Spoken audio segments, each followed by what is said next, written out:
Chapter 9. Looking Within. Your vision will become clear only when you can look into your own heart. Who looks outside dreams. Who looks inside awakes. Carl Jung. There are three ways our experiences are played out and perpetuated in Maya: internally, interpersonally, and culturally. Internally, this is where our experiences all begin. Here is where the focus should always be. Our agendas are triggered from within us. I remember asking a holy man once when I was younger, what was the best way to grow my spirituality? At that time, I thought that I was just being patronized. I could not appreciate his answer. He said, "Never blame anyone else for whatever happens to you. Live as how God would expect you to do." At times, my mind felt that he was blaming me for something that he intuitively knew about me. I later realized he was telling me to focus fully on my internal process.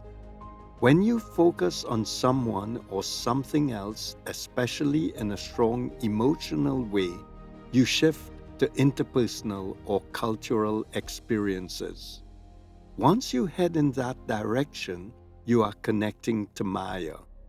Everything associated with Maya begins as you cross this line. Our emotional intelligence is denied by all the logic, behavioral patterns, prejudices, opinions of the mind.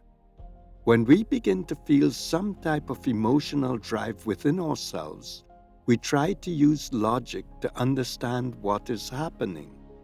The world around us is reflecting back the issue we need to deal with.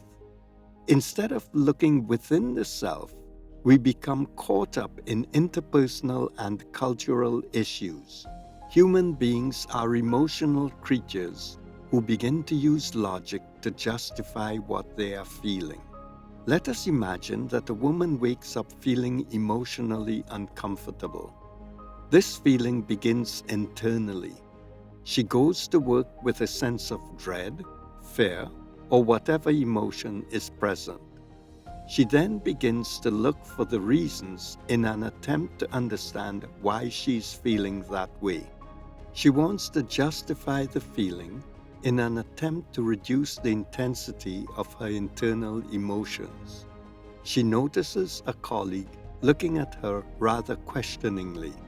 She immediately assumes that the person is looking at her critically. She jumps into judgment. It now becomes interpersonal between herself and this other person. Her judgment may also be influenced by her cultural beliefs. If that critical person is a boss, then she may respond differently than to someone who she sees as inferior to herself. She fails to look at her internal self. It is so interesting how our perceived reality plays games with us. I remember a situation in which I was meeting with a good friend and colleague. There was no parking outside the building. This person turned up late for his appointment. He apologized profusely because of difficulty finding a parking place. The man was judging himself and feeling he was not living up to the expectations programmed within him. At the end of the session, he was still apologizing. Walking out of the room, I remember telling him that I did not want him continuing about this. I meant that I did not want him to apologize for this any further. He automatically assumed I was chiding him and that I did not want him to be late again. Even in the same situation, people's perceptions can be so different. Every one of us has our own experiences where our perception was different from another's. We are all familiar with eyewitness accounts. For the same crime, the reports can be so different. Interpersonal. Once our perceptions leave our internal dialogue, we are focusing on someone or something else. When we are feeling emotions, our logic looks for reasons. We switch from how we are feeling. We look at someone else's behavior or action to justify our discomfort. We create judgments. We then get into attachments with Maya by believing these judgments. Many will remember the story of the 6 blind men who are made to approach an elephant from different sides. They all describe their impressions of what they felt with their hands. The perception was different for each one. If one of them insisted that his perception was the right one, then he was behaving how we all tend to respond. We diminish another's opinion if it conflicts with ours. When we get into emotional judgment, we become frustrated when others do not agree with our position. We can become adversarial. Can you imagine the amount of energy that has been spent feeding Maya? Remember the blind men and their opinions? There is truth to the same issue from many points of view. The spiritual journey is to understand that there are different points of view. Patience, understanding, and compassion are the journey. There are people who rule by overriding others through their power and authority. A friend told me of someone who was in a disciplinary position. This person ruled from a consistent state of blame. She would be very punitive to workers who had mental illnesses, and she was rigid and unforgiving. The disciplinary restrictions placed by this person were often difficult to accomplish. Many failed. This person would deny vehemently that she was unfair. Many were aware that her child had a diagnosed mental health problem. She was acting out her internal issues in an interpersonal way. This is a form of bullying. We all know the case of J. Edgar Hoover, a former head of the FBI. He used his position to be very punitive to gay people. After his death, it was discovered that he was a closeted homosexual. This type of behavior creates disharmony in the divine universe. There are others who rule by service to others. They lead an ethical life. They act like how God would expect of them. So, which one have you chosen to be? Cultural. We all belong to social groups. We have expectations and rules operating within those groups. It does not matter whether the group is a country, a corporation, or a club. We accept the expectations and values of the group. We adopt them as our own truth, regardless of their merit. Cultural issues can be extremely powerful. They are the roots of religious conflict, political strife, and wars. Tribal or political groups that would harm anyone outside the group who does not adopt their cultural beliefs are examples of the tremendous impact social and cultural groups exert. They create resentment in others and set up negative cycles of harm. Cultural agendas create expectations, and this keeps us attached to our ego consciousness within the world of Maya. The person who was described in the disciplinary position was using a cultural platform on which to play out their agenda. There is a story of 5 chimpanzees that were put in a cage. A bunch of ripe bananas hung at the top of the cage. In the middle, there was a ladder suspended from the roof. This needed to be pulled down in order for the chimpanzees to get to the bananas. These 5 chimpanzees looked at the fruit, and then one of them jumped and pulled at the sliding ladder. As this happened, powerful bursts of water gushed from hoses and knocked all the chimpanzees off their feet. The one chimpanzee holding the ladder released it. It slid up back into its rest position, and the water bursts stopped. After 2 or 3 attempts, the same thing happened repeatedly. The chimpanzees stopped chasing after the bananas. Next, one of the chimpanzees was taken out of the cage and another was put in. The new chimpanzee attempted to pull down the ladder to reach the bananas. The other 4 chimpanzees attacked him and prevented him from trying. He finally got the message that he was not to pull down the ladder. Gradually, over time, each chimpanzee was replaced. Some new chimpanzees made the same attempt to get the bananas, but the group always prevented him from pulling down the ladder. Eventually, no chimpanzee in that cage ever experienced the water pressure knocking them off their feet. None of them would attempt to pull down the ladder to get the bananas, even as they changed chimpanzees.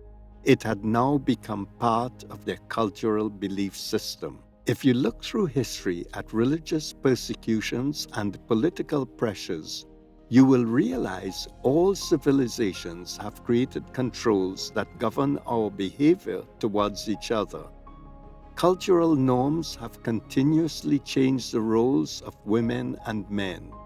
We have cultures competing with one another.